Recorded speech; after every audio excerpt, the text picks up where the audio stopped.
All right, let's take a look at knee hyperextension range of motion. I know most of you are already looking at this post-operatively and are doing this very, very well, but we do see this missed quite frequently.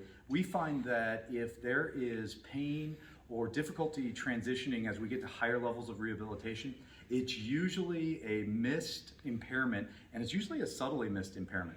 I find the best way to look at knee hyperextension range of motion is a nice dense towel roll, and I want to get that to the point that on the uninvolved leg, when I do a quad set, that I can barely get my hand underneath there. So I'm looking at basically my finger width as a distance there. So on this side, when she tightens up on this side, I can get to about my DIP.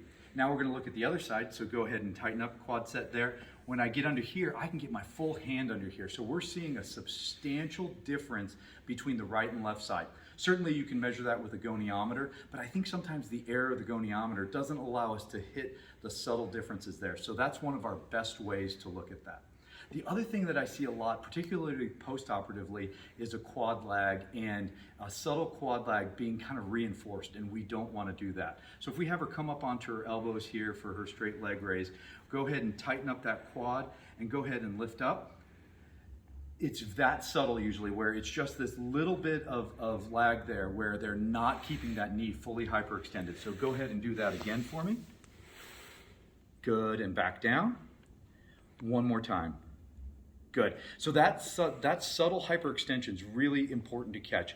If we don't catch that, we're going to be enforcing motor programs that are really not ideal, that they're not going to get their full extension. And again, remember, it's full hyperextension range of motion equal to the contralateral side, and they're going to develop problems later, just like she has, where even a year out of post-operative ACL reconstruction, still having this problem.